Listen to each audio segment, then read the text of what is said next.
Let's start with maybe the biggest question there is. Why are we here? Seriously, it's something we've all wondered about. In this explainer, we're going to explore a spiritual perspective that completely reframes our existence, not as some random accident, but as a deliberate and really meaningful journey. And it all comes down to this one question. Is this life all there is? Just a brief flash and then it's over? Or what if it's just one chapter in a much, much bigger story? The answer to that? Well, it changes absolutely everything. So, to even begin to answer that, we have to back up and ask something even more fundamental. Who are we? Or maybe, what are we really? Before we can figure out our purpose, we've got to understand our own nature. When you boil it down, there are two totally different ways of looking at ourselves. The materialist view says our mind is just a function of our brain, and when the body dies, that's it. Game over.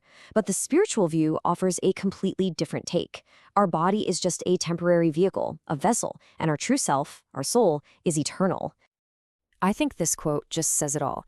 We're not just random biological accidents. Our real identity is that of a soul, a spiritual being that lives on, long after our physical body is gone. And if you really let that sink in, that one shift in perspective changes the whole meaning of our time here on Earth. Okay, so let's just run with that for a minute. If we are eternal souls, then the next question is pretty obvious. Why are we on Earth at all? Why would we choose to live in these temporary physical bodies? And the answer, from this viewpoint, is actually pretty simple, but wow, is it profound.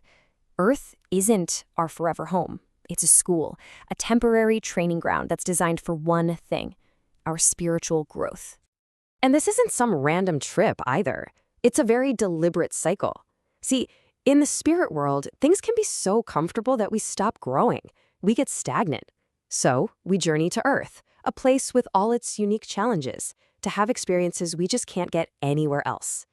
Every single lifetime is a new course, a chance to learn. And then we return home with all that new wisdom.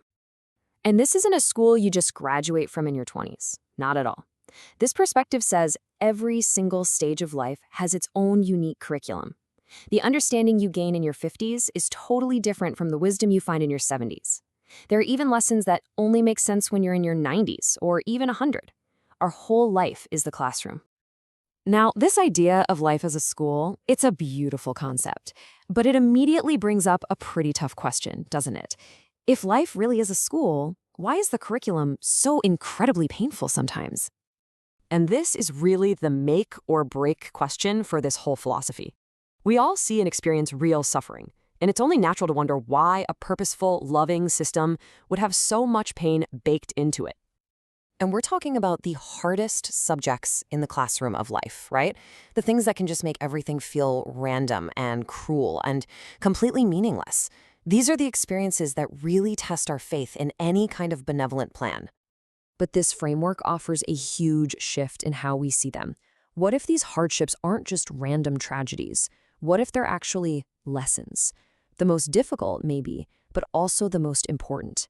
An advanced curriculum designed to forge real spiritual strength. This idea even extends to our physical health. The thinking is that your body isn't a fixed machine that just wears out. It's constantly being rebuilt moment by moment. And the blueprint for that rebuilding? It's your mind, your thoughts, and your attitude. So a mind that's full of blame or ingratitude can actually show up as physical illness. Our inner world literally shapes our outer reality. Okay, so if we're all students in this great school of life, then what's our assignment? What are we actually supposed to be doing here? Let's talk about finding our unique role in all of this. So this brings us to a really powerful Japanese concept, ikigai. It basically means your mission, your calling, your life's purpose. And the idea is that every single one of us has one. We're each born with a specific mission to be a source of light in the world, in our own totally unique way. But fulfilling that mission, well, that's not always a smooth ride, is it? Life doesn't always give you a nice tailwind to help you along. A lot of the time it feels like you're pushing against a strong headwind of challenges and opposition. And sometimes things can feel completely hopeless.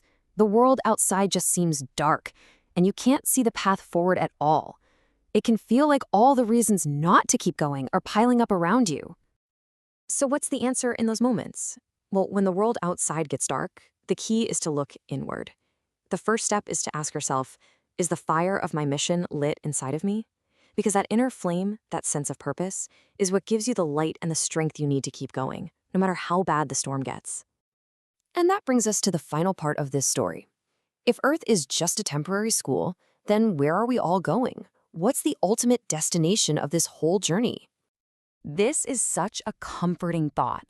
We're reminded that this world, as beautiful as it can be, isn't our original home. We're travelers here. We came from a spiritual home a long time ago to come to this school on Earth, and eventually it's to that home that we will return.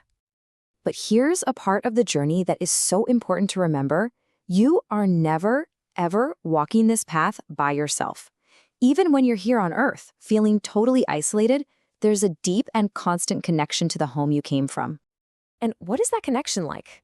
It's described as this huge, unseen love from the spirit world that's always with us. A love that celebrates with you when you're happy and weeps with you when you're sad. It forgives you completely, like a parent watching their child learn to walk and stumble along the way. It's a love that shines on you constantly, like the sun, whether you think you're succeeding or failing. You're never truly alone. And so, that's what we'll leave you with. A final question to really think about. If you were to truly see your life this way, as a temporary, purposeful journey back to a spiritual home, always watched over by an unconditional love, how might that change the way you live, starting tomorrow? What lessons would you look for? And what kind of light would you try to shine?